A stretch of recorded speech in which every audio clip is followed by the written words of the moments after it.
इस लेक्चर में हम बात करेंगे सेक्सुअल ऑफेंसेस के बारे में। तो मेनली सेक्सुअल ऑफेंसेस क्या होते हैं? वो इलीगल एक्ट होते हैं जिसमें क्या होता है, पर्सन या तो किसी अनदर पर्सन के साथ या किसी एनिमल वगैरह के साथ या किसी अदर ऑर्गेनिज्म के साथ इलीगल एक्ट में इन्वॉल्व होता है, उसको हम क्या कहते हैं? Sexual offences. ठीक है। तो सेक्सुअल ऑफेंसेस क्या होते हैं? Sexual offences are act of illegal sexual intercourse, किसके साथ? या तो with another person or with an animal or other illegal act to obtain gratification. ठीक है। अब हम बात करते हैं जो हमारे सेक्सुअल ऑफेंसेस हैं वो मेनली 4 कैटेगरी में क्लासीफाई किए गए हैं। सबसे पहला है हमारा natural offences, second one is your unnatural offences, third one is sexual perversion और other sex link offences.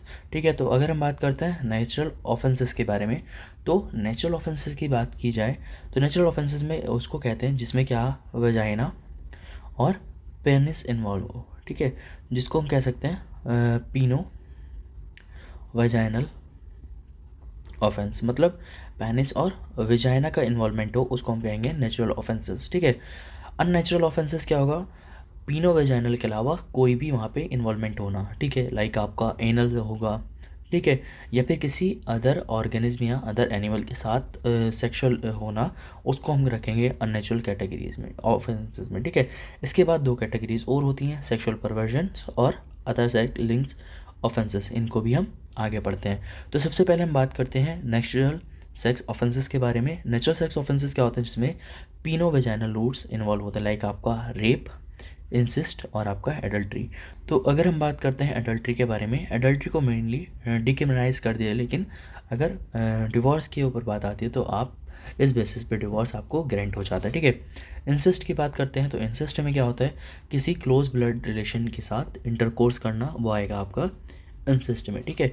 Like between daughter father के बीच में क्या है, वहाँ पे इलीगल रिलेशंस हैं, तो उसको हम कहेंगे इलेक्ट्रा कॉम्प्लेक्स के नाम से जानते हैं। और अगर सन और मदर के बीच में इलीगल कॉन्टेक्ट्स हैं या फिर इस तरह की कोई संबंध है, तो उसको हम रखते हैं ऑडिफस कॉम्प्लेक्स के बीच में। ठीक है।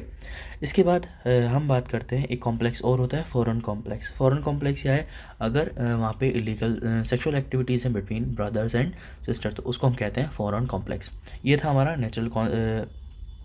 नेचुरल ऑफेंसेस में, जिसमें क्या था? Penovaginal routes are involve there. ठीक है। इसके बाद है हमारा अननेचुरल सेक्स ऑफेंसेस। तो इसको जो हमारा आर्टिकल है या सेक्शन है आईपीसी का 377 डिफाइन करता है। इसमें जो आपका 10 ईयर का पनिशमेंट आपको बताया गया। इसमें बहुत सारे मेथड्स या बहुत सारे प्रोसेस को इन्वॉल्व किया गया, जैसे लेस्बियनिज्म या ट्राइबेटिज्म, मतलब लेस्बियन को क्या है? इलीगल बताया गया है इंडियन पीनल कोड में। ठीक है। सुडोगेमी मीन्स एनाल सेक्स को, ठीक है, ये भी कैसा है? एक अननेचुरल सेक्स ऑफेंसेस है। बेस्टियलिटी क्या मतलब? ह्यूमन का किसी एक लोअर एनिमल के साथ इंटरकोर्स करना, ठीक है, इलीगल एक्टिविटीज़ करना, वो होगा हमारा बेस्टियलिटी में। बक्कल या ओरल क्वाइटस यानी कि ओरल सेक्स, वो भी आपका अननेचुरल सेक्स ऑफेंसेस में आता है। बगरी मतलब चाइल्ड के साथ, ठीक है, किसी एक चाइल्ड के साथ करना, वो हमारा आएगा बगरी में। तो ये सारे कैसे होंगे? हमारे अननेचुरल सेक्स ऑफेंसेस होते हैं। ठीक है। अगर हम बात करते हैं homosexuality in adults which consent, वो इसको हमने क्या किया हुआ इंडिया में? डिक्रिमिनलाइज किया। मतलब अगर वहाँ पे होमोसेक्सुअलिटी में दिख रही है, मतलब वहाँ पे बाइसेक्सुअल है, लेकिन वहाँ पे दोनों के बीच में कंसेंट था, तो उसको डिक्रिमिनलाइज कर दिया गया। ठीक है। इसके बाद हम बात करते हैं सूडोगैमी, यानी कि अभी मैंने बताया एनल सेक्स में। तो इसमें क्या है? एक है नॉन हैबिचुअल पैसिव एजेंट, जैसे यहाँ पे क्या देखने को मिलेगा? टीयर या इंजरी देखने को मिलेगी एनाल कैनाल में। ठीक है। मतलब अगर वहाँ पे हैबिचुअल है या फिर वहाँ पे जो हमारा एक पर्सन है वो, उसको वो पैसिव एजेंट है, ठीक है, तो वहाँ पे क्या देखने को मिलेगा? पेन और टेंडरनेस देखने को मिलेगी। ठीक है। और फ्रेश या ड्राई सीमेन देखने को मिलेगा और हेमाटोमा देखने को मिलेगा। लेकिन अगर वहाँ हैबिचुअल है तो उसमें कोई भी इस तरह के वहाँ पे जो है एनल हेयर की शेविंग देखने को मिलेगी, किसी तरीके का टीयर वगैरह नहीं देखने को मिलेगा। और जो एनल कैनाल है वो कैसी होगी? फनल शेप होगी और ब्लड वहाँ पे ऑब्जर्व देखने को नहीं होगा। ठीक है। इसके बाद हम बात करते हैं रेप के बारे में। तो रेप के बारे में अगर बात की जाए तो रेप क्या है? एक अनलॉफुल सेक्सुअल इंटरकोर्स है किसी एक अदर पर्सन के साथ, चाहे उसकी अगेंस्ट हर कॉन्सेंट, उसकी कॉन्सेंट के अगेंस्ट, ठीक है, और विद हिज कॉन्सेंट। ठीक है। तो देखो रेप मेनली है क्या कि किसी के कंसेंट के बिना उसके साथ सेक्सुअल होना इज़ अ रेप। और रेप को क्या कहा गया है कि अगर कोई 16 साल की 16 साल की लड़की है, उससे फिर भी वहाँ पे भले ही उसका कंसेंट है कि नहीं है, लेकिन उसके साथ फिर भी कोई वहाँ पे फिजिकल हो रहा है, तो उसको भी रेप की कैटेगरी में रखा गया। तो रेप क्या है? Rape is an unlawful sexual intercourse है with another person against his और हर कंसेंट। कंसेंट नहीं है, उसके बाद आप वहाँ पे सेक्सुअल हो रहे हो, तो उसको रेप की कैटेगरी में रखा गया। और अगर वहाँ पे कंसेंट है भी, लेकिन वहाँ पे क्या है, it was also been obtain by unlawful means under 16 year of age. अगर 16 ईयर एज से नीचे है तब भी उसको रेप की कैटेगरी में रखा गया है। तो रेप क्या है? मेनली अनलॉफुल सेक्सुअल इंटरकोर्स है by a man with a woman. और इसको कौन डिफाइन करता है? हमारा आर्टिकल IPC 375 इसको डिफाइन करती है। Man is said to be committed rape. अब रेप कब कहा जाएगा? जब क्या होगा, वुमेन के साथ या तो उसकी विल के अगेंस्ट में कोई फिज़िकल एक्टिविटी की गई है, ठीक है, और विदाउट उसकी कंसेंट की एक्टिविटी क्या की गई है, कोई भी इस तरह का फिज़िकल इंटरकोर्स वगैरह किया गया, ठीक है। और अगर उसकी कंसेंट है भी और नहीं भी है, लेकिन वो अंडर 16 ईयर है, तो भी उसको रेप की कैटेगरी में रखा गया है, ठीक है। विद हर कंसेंट, वहाँ पे कंसेंट भी है, लेकिन ऑप्टेन बाई पुटिंग, किस तरह से रखा है? उसको डरा धमका के उसकी मंजूरी ली गई है, ठीक है, इस काम को करने के लिए। तो उसको भी रेप के केसेस में रखा गया है कि वहाँ पे किसी को धमकाया वगैरह और उसके क्या किया, उसके साथ फिजिकल हुए, तो भी उसको रेप की कैटेगरी में इंडियन पीनल कोड रखता है, ठीक है। इसके बाद हम बात करते हैं मेडिको लीगल एस्पेक्ट्स में। तो हमारा जो सेक्शन 376 है वो बताता है sexual abuse of women by person जो कैसा है, उसके अंडर कस्टडी में है या उसके एडवांटेजेस लेता है। मतलब ऑफिशियल किसी भी तरीके के जो ऑफिशियल पर्सनस हैं या ऑफिशियल पोजीशंस हैं, वो किसी तरीके की वुमेन की एडवांटेजेस वगैरह ले रहे हैं, तो उसको कौन डिफाइन करता है? आपका IPC 376 डिफाइन करता है, ठीक है। और या intercourse by a man with his wife, ठीक है।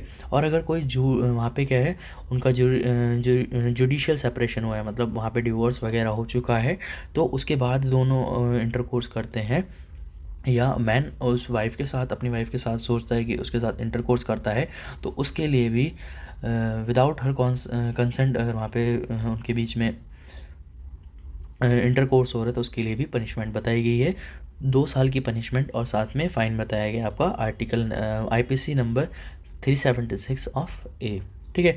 इसके बाद क्या है, अगर किसी भी तरीके का पब्लिक सर्वेंट के साथ इंटरकोर्स करना, जब वो क्या यहाँ पर है, या तो जो पब्लिक सर्वेंट है या ऑफिशियल्स हैं उनकी कस्टडी में है, उसके लिए फ़ाइन बताया गया है, और साथ में कितना बताया गया है? 5 साल की सज़ा बताई गई आपके सेक्शन 376C ऑफ IPC, ठीक है।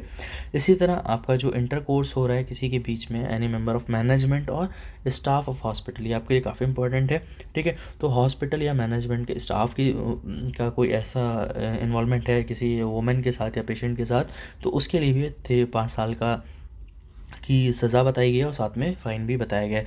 कौन से ये आर्टिकल बताता, ये आपका IPC डील करता है 376D, ठीक है। इसके बाद है बर्डन ऑफ प्रूफ किसे कहते हैं? बर्डन ऑफ प्रूफ क्या होता है? जब एक्यूज्ड को प्रूव करना होता है कि उसने रेप नहीं किया है, ठीक है, तो वो बर्डन होता है उसके लिए। मतलब किसी ने वहाँ पे चार्जेस लगाए या फिर ब्लेम लग किया कि इस इंडिविजुअल ने मेरे साथ रेप किया है, तो उस रेप को प्रूव करने के लिए जो मेहनत करता है, मतलब जो हमारा एक्यूज है उसको प्रूव करता है, वो है हमारा बर्डन ऑफ प्रूफ, ठीक है। करते हैं मेडिकल एग्जामिनेशन किस तरह से किया जाता है रेप केसेस में, और किस तरह से एक्यूज्ड जो है जिसके ऊपर ब्लेम लगा है कि इसने रेप किया, तो उससे किस तरह से आपको उसका एग्जामिनेशन करना है, और विक्टिम का एग्जामिनेशन किस तरह से।